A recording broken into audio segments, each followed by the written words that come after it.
বাংলাদেশে সামাজিকভাবে কয়েকটা অন্যায় এবং অপরাধকে বৈধতা দেওয়ার চেষ্টা চলতেছে। তার মধ্যে অন্যতম একটা হলো ট্রান্সজেন্ডার ইস্যু নামে সমকামিতাকে সমাজে শুধু বৈধতা নয়, বরং এই দেশে পশ্চিমা কালচার থেকে সমকামিতাকে প্রমোট করার, আমদানি করার একটা পায়তারা চলতেছে। সমকামিতা এবং নারী পুরুষের বিবাহ বহির্ভূত অবাধ যৌনাচারকে সমাজের মধ্যে বৈধতা দেওয়ার একটা পায়তারা চালানো হচ্ছে এবং বিবাহ বহির্ভূত অন্যায় সম্পর্ক, অবৈধ সম্পর্ককে হালকা করার জন্য ইসলামী শরীয়ত সম্মত বৈধ সম্পর্কের মধ্যে নানা ধরনের বিধিনিষেধ আরোপ করার পায়তারা চালানো হচ্ছে। কিছুটা আগে থেকেই ছিল, বিগত স্বৈরাচারী সরকারের আমল থেকে। এখন নতুন করে তারা এসে আবার আরেকটু মাত্রা বাড়ানোর পায়তারা চালাচ্ছে। ইসলাম বলেছে একটা মেয়ে মানুষ, ছেলে মানুষ, বিবাহের নির্ধারিত কোনো বয়স নাই। যে কোনো বয়সেই ছেলে মেয়েদের বিবাহ বৈধ। ইসলাম বিবাহ বৈধ হওয়ার জন্য কোনো বয়সকে ম্যান্ডেটরি করে নাই। ইভেন একেবারে ছোট্ট ছেলে মেয়েদেরও বিবাহ দেওয়া যায়। তাদের অভিভাবকরা চাইলে বিবাহ বন্ধন তারা করে দিতে পারবে। ইসলামী শরীয়তে এই বিবাহ বৈধ থাকে, এই বিবাহ বৈধ থাকে। কিন্তু আমাদের দেশের বর্তমান প্রচলিত আইন অনুযায়ী, এই আইন আরো আগে থেকেই চলতেছে, ইনারা আরো নতুন করে এটার উপরে সরকারিভাবে আইনের মাত্রা আরো বাড়ানোর চেষ্টা চালাচ্ছে। এই আইন অনুযায়ী 18 বছরের আগে কোনো মেয়েকে যদি বিবাহ দেয়, এটাকে তারা নাম রাখছে বাল্য বিবাহ।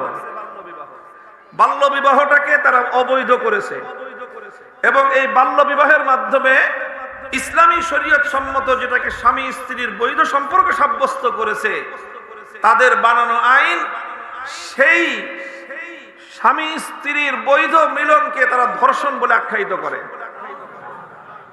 একটা আরেকটার নাম দিয়েছে তারা বৈবাহিক ধর্ষণ। কি নাম দিয়েছে?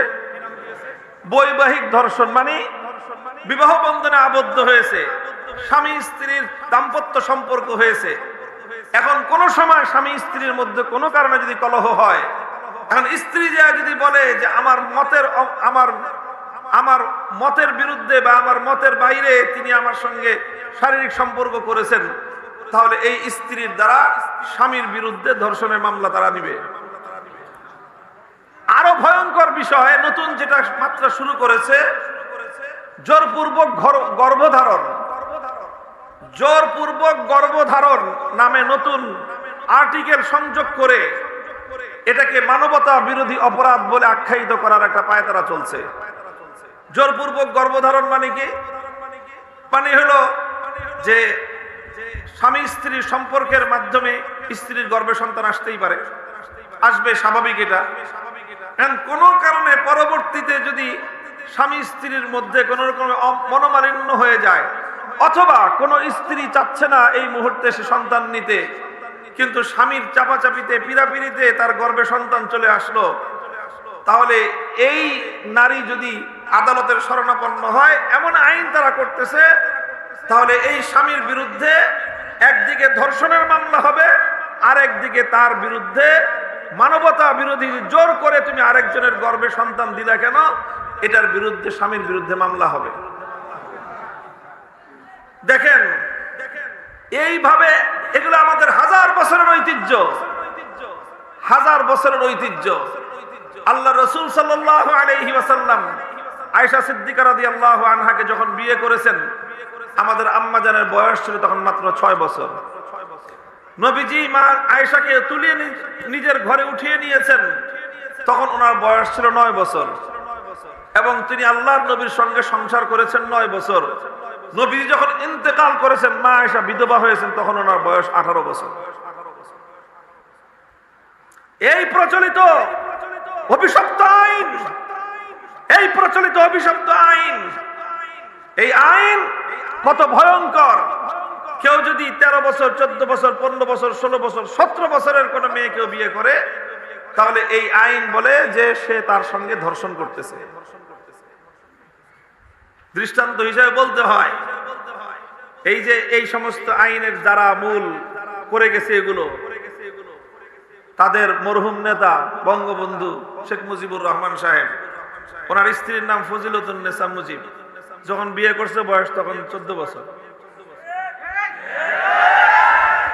যখন তার গর্ভে তার প্রথম সন্তান মেয়ে আসছে তখন তার বয়স 18 বছর হয় নাই। এরপরে ওই মেয়ের নাম হয়েছে শেখ হাসিনা। এখন হিসাব করে দেখেন, এগুলো যদি আমি বলতে যাই কি কি শব্দ দিয়ে প্রচলিত আইন অনুযায়ী আখ্যায়িত করতে হয়, তার ওই বিবাহটা কি হয় এই আইন অনুযায়ী, আর তার স্ত্রীর সঙ্গে তার সম্পর্কের কি পরিণাম দাঁড়ায়, আর ওই সম্পর্কের দ্বারা যে সন্তান জন্ম নিয়েছে ওই সন্তানের পরিচয় কি দাঁড়ায়। আমরা এগুলোকে বলতেছি ইসলামের দৃষ্টিকোণ থেকে কোনো সমস্যা নাই, কিন্তু মুসলমানদের দেশে এই সমস্ত আইন কেন করা হয়? নতুন করে এই আইনের মধ্যে জোরপূর্বক গর্ভধারণ, বৈবাহিক ধর্ষণ ইত্যাদি এই সমস্ত জিনিসকে আর এগুলোকে আইনের মধ্যে অন্তর্ভুক্ত করে এগুলোকে মানবতা বিরোধী আইন সাব্যস্ত করে, মানবতা বিরোধী অপরাধ সাব্যস্ত করে এক সমাজের মধ্যে ভয়ঙ্কর ইসলাম বিরোধী অপতৎপরতা, সমাজটাকে ইসলামী ধারা থেকে সরিয়ে নিয়ে যাওয়ার জন্য পশ্চিমা নগ্ন অসভ্য কালচার এই সমাজে বাস্তবায়ন করার এক দুর্বিসন্ধি চলতেছে। আমরা স্বৈরাচারী ফ্যাসিবাদের বিরুদ্ধে অন্তর্বর্তীকালীন সরকারকে সমর্থন দিচ্ছি। ওনারা বিভিন্ন এনজিও সংস্থাগুলোকে এবং এনজিওদের প্রতিনিধিদেরকে নিয়েই বেশিরভাগ অন্তর্বর্তীকালীন সরকারের অনেকগুলো এনজিওর প্রধানদেরকে এই অন্তর্বর্তীকালীন সরকারের উপদেষ্টা পরিষদে অন্তর্ভুক্ত করেছেন। আমরা কিছু বলি নাই।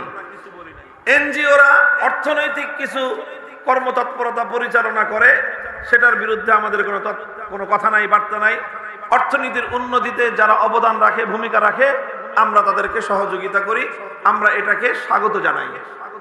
কিন্তু অর্থনৈতিক উন্নতির আড়ালে আমার সমাজে সমকামিতাকে বৈধতা দেওয়ার চেষ্টা করা হবে, বৈবাহিক ধর্ষণের নাম আখ্যায়িত করে ঘরে ঘরে দিনদার স্বামী স্ত্রীর সম্পর্ককে ধর্ষণ নামে আখ্যায়িত করে সমাজে অবৈধ ব্যভিচারকে বৈধতা দেওয়ার সার্টিফিকেট দেওয়ার অধিকার আমরা কাউকে দেব না। মুহতারাম হাজিরিন, ব্যাপারটা খুবই ভয়াবহ। ইসলাম ধর্ম পরিষ্কার বলেছে, কোন মুসলিম নারী কোন অমুসলিম পুরুষকে বিবাহ করতে পারবে না। কোন মুসলিম নারী কোন অমুসলিম পুরুষের সাথে তার বিবাহ বন্ধন বৈধ নয়। হ্যাঁ, মুসলিম পুরুষ অমুসলিম নারী বলতে যদি আহলে কিতাব হয়, কোরআনের পূর্ববর্তী আসমানি অন্য কোন কিতাবের যদি অনুসারী হয়ে থাকে, কিন্তু সে কোরআনের উপর ঈমান আনে নাই, যার কারণে সে ঈমানদার না, মুমিন না, মুসলমান না, কিন্তু পূর্ববর্তী অন্য কোন আসমানি কিতাব মানে, এই ধরনের আহলে কিতাব মেয়েদেরকে বিয়ে করার বৈধতা ইসলাম রেখেছে। কিন্তু কোন মুসলিম নারীর জন্য কোন আহলে কিতাব পুরুষের কাছে বিবাহ বন্ধন বৈধ রাখে নাই। আন্তঃধর্মীয় বিবাহ বৈধতার নাম দিয়ে যদি কেউ ইসলাম যেই বিবাহকে বৈধ রাখে নাই, ওই ধরনের সম্পর্ককে বিবাহ নাম দিয়ে কেউ যদি দাম্পত্য সম্পর্ক করতে চায়, এটা কোনোদিন বৈধ দাম্পত্য হবে না, এটা প্রত্যেকটা কার্যকলাপ হবে ব্যভিচার। শেখ হাসিনার ভাগ্নি টিউলিপ একটা খ্রিস্টান ছেলেকে বিয়ে করছে। ইসলাম ধর্ম অনুযায়ী সম্পূর্ণ হারাম, তাদের প্রতিটা সম্পর্ক ব্যভিচার। এটার মধ্যে ভিন্ন কোনো ব্যাখ্যার কোনো সুযোগ নাই। এই ধরনের আন্তঃধর্মীয় বিবাহের নামে ব্যভিচারকে সমাজে বৈধতা দেওয়া হচ্ছে। আরেকদিকে ইসলাম সমর্থিত, ইসলাম প্রবর্তিত, ইসলাম অনুসৃত যেই সুন্নতের বিবাহ, ইসলাম মেয়েদের একটু অল্প বয়সে প্রয়োজনের ক্ষেত্রে বিবাহকে উৎসাহিত করেছে। আল্লাহর নবী বলেছেন, ছেলে মেয়েদের যখন বিয়ের বয়স হয়ে যায়, সাবালক হয়ে যায়, তখন যদি উপযুক্ত পাত্র পাত্রী পাওয়া যায় তাহলে তোমরা বিবাহের ব্যবস্থা করে দাও, যদি না করো সমাজে বিশৃঙ্খলা সৃষ্টি হবে। এই জন্য ইসলাম এই বিবাহকে উৎসাহিত করেছে, অথচ সেই সকল বিবাহগুলোকে আইনের মারপ্যাচে অবৈধ ঘোষণা করে আবার সমাজের মধ্যে কিছু মানুষ আছে তারা বাল্য বিবাহ ঠেকানোটাকে নিজেদের জন্য বিরাট একটা ক্রেডিট মনে করে। এটা কোনো ক্রেডিট নয়, এটা কোনো ক্রেডিট হতে পারে না। এই আইনগুলোকে ইসলামী আইনের আলোকে নতুন করে ঢেলে সাজাতে হবে। আমরা বলি না, এই মুহূর্তে আমরা আপনাদের কাছে এতটা আশা করি না যে আপনারা পূর্ণাঙ্গ ইসলামী শরিয়া বাস্তবায়ন করবেন, তবে এতটুকু তো আমরা অবশ্যই আশা করব যে শরিয়া বিরোধী, শরিয়ার সাথে সরাসরি কন্ট্রাডিক্টেড এবং সাংঘর্ষিক কোনো আইন বাংলাদেশে থাকতে পারবে না। এটা বাংলাদেশের মুক্তিযুদ্ধের কমিটমেন্ট। 1971 সালে যে মুক্তিযুদ্ধ হয়েছিল, সেই মুক্তিযুদ্ধ কেন হয়েছিল? কারণ 70 সালের জাতীয় নির্বাচনে যারা বিজয়ী হয়েছিল বাঙালি, তাদের হাতে পশ্চিম পাকিস্তানিরা ক্ষমতা হস্তান্তর করতে গড়িমসি করেছে বলেই 71-এর মুক্তিযুদ্ধ হয়েছিল। 70-এর জাতীয় নির্বাচনে দেশের মানুষ ভোট দিয়েছিল বাঙালি প্রতিনিধিদেরকে। কেন দিয়েছিল? তাদের কিছু কমিটমেন্ট ছিল, তাদের কিছু অঙ্গীকার ছিল। সেই সকল অঙ্গীকারের মধ্যে একটা অঙ্গীকার ছিল, পাশ করতে পারলে, তারা নির্বাচিত হতে পারলে দেশে কোরআন সুন্নাহ বিরোধী কোনো আইন তৈরি করবে না। তাহলে সেই অঙ্গীকারের ভিত্তিতে 70-এর নির্বাচন হয় এবং তারা বিজয়ী হয়। আর সেই বিজয়ীদেরকে ক্ষমতা হস্তান্তর না করার কারণে 71-এর মুক্তিযুদ্ধ হয়।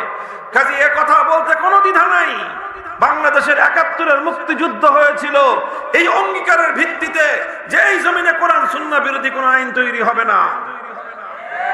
আমরা স্পষ্ট দাবি তুলতে চাই, আইন সংস্কার করার, সংবিধান সংস্কার করার যেই কমিশন করেছেন, সেখানে কোরআন সুন্নাহর সাথে সরাসরি সাংঘর্ষিক কোন আইন পুরাতন যদি থেকে থাকে সেগুলোকে বানচাল করতে হবে। নতুন করে কোরআন সুন্নাহর সাথে সাংঘর্ষিক কোন আইন যদি বাংলাদেশে বাস্তবায়ন করার চেষ্টা করা হয়, শাপলা চত্বর হবে, আবার শাপলা চত্বর হবে।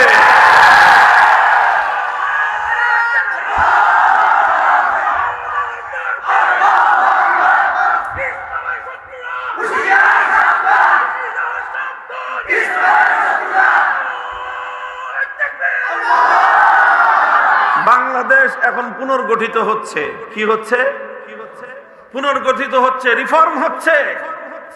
এই সময়ে যদি আমরা ঘুমায় থাকি আর আমাদের এই ঘুমের সুযোগ নিয়ে ইসলাম বিরোধী সেই ফ্যাসিবাদের দোসর যারা পকেটমার বলে কিলাইতে কিলাইতে পকেটমারকে জনগণের হাত থেকে দূরে সরায় নিয়ে যায়, তারা নতুন অন্তর্বর্তীকালীন সরকারের মধ্যে অন্তর্ভুক্ত হয়ে আবার সেই ফ্যাসিবাদের কোরআন সুন্নাহ বিরোধী এক একটা ধারাকে বাংলাদেশের আইনের মধ্যে, সংবিধানের মধ্যে অন্তর্ভুক্ত করে এই পশ্চিমা অসভ্য বেহায়া ব্যভিচারের কালচার বাংলাদেশে যদি আমদানি করবার চেষ্টা করে, আপনারা এখন থেকে সোচ্চার থাকেন, সজাগ থাকেন। আমি আলেম ওলামাদেরকে বলবো, এই সিজনে ওয়াজ করবেন সব এই বিষয়বস্তু নিয়ে। জনগণকে সতর্ক করেন। অনেক নসিহত করছি মানুষকে, নসিহত, বাপমার হক, নামাজ পড়ার ফজিলত, দান সদকা করার ফজিলত, এগুলো বলার আরো অনেক সময় পাবো ইনশাআল্লাহ। এখন যেটা বেশি জরুরি সেটা হলো যে রিফরমেশনের নামে, সংস্কারের নামে, পুনর্গঠনের নামে যদি আরো নতুন করে কোরআন সুন্নাহ বিরোধী, শরিয়া বিরোধী কোন আইন, কোন নীতিমালা, কোন কালচার বাংলাদেশে আমদানি করার, বাংলাদেশের আইন এবং বিচার ব্যবস্থায়, সংবিধানের মধ্যে এগুলো অন্তর্ভুক্ত করে দেয়ার, বিচারের মধ্যে, আইনের ধারা উপধারার মধ্যে এগুলো অন্তর্ভুক্ত করে দেয়ার যেই সকল পায়তারাগুলো চলছে, এগুলোর ব্যাপারে জনগণকে সোচ্চার করে এগুলোকে রুখে দাঁড়াতে হবে আমাদের। একটা বছর যদি আমরা এই ব্যাপারে সোচ্চার থাকি, 100 বছরের জন্য বাংলাদেশের জাতি নিরাপদ হয়ে যাবে। আর এই 1 বছর যদি আমরা ঘুমায় থাকি, 100 বছর লক্ষ প্রাণের বিনিময়েও আমরা আর এই দেশকে, এই জাতিকে এই অভিশাপ থেকে মুক্ত করতে পারবো না। আমি 2টা বিষয়ে আপনাদের কাছে উপস্থাপন করলাম। একটা হলো শিক্ষা কমিশনের মাধ্যমে নতুন করে আবার নাস্তিক, মুরতাদ, ইসলাম বিদ্বেষী যে সমস্ত শিক্ষাবিদদের নামে কুলাঙ্গারদেরকে শিক্ষা কমিশনে অন্তর্ভুক্ত করা হয়েছে, তাদের মাধ্যমে সেই পশ্চিমা এজেন্ডা বাস্তবায়ন করে বাংলাদেশটাকে ধর্মবিদ্বেষী একটি শিক্ষা ব্যবস্থায় আমাদের প্রজন্মকে গড়ে তোলার পায়তারা, এটা বরদাস্ত করার কোনো সুযোগ নাই।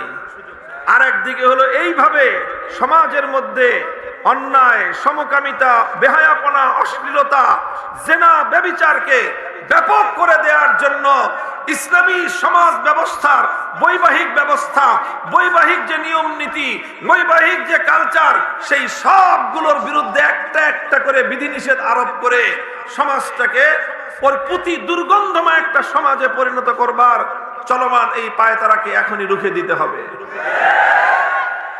আলেম ওলামা, আপনারা এই সকল বিষয়ে জাতিকে সতর্ক করেন, সোচ্চার করেন। কান্নাকাটি, হাসাহাসি করার অনেক সময় পাবো, কান্নার ওয়াজ, হাসির ওয়াজ অনেক সময় পাওয়া যাবে বেঁচে থাকলে, কিন্তু এখন পুনর্গঠনের সময়, সংস্কারের সময়। এখন যেন আমাদের অবহেলার সুযোগ নিয়ে, আমাদের গাফলতির সুযোগ নিয়ে এই ধরনের কোনো ভয়াবহ অপতৎপরতা আমার দেশে যেন নতুন করে কেউ চালাতে না পারে, এই ব্যাপারে আমাদেরকে ঐতিহাসিক ভূমিকা পালন করতে হবে ইনশাআল্লাহ।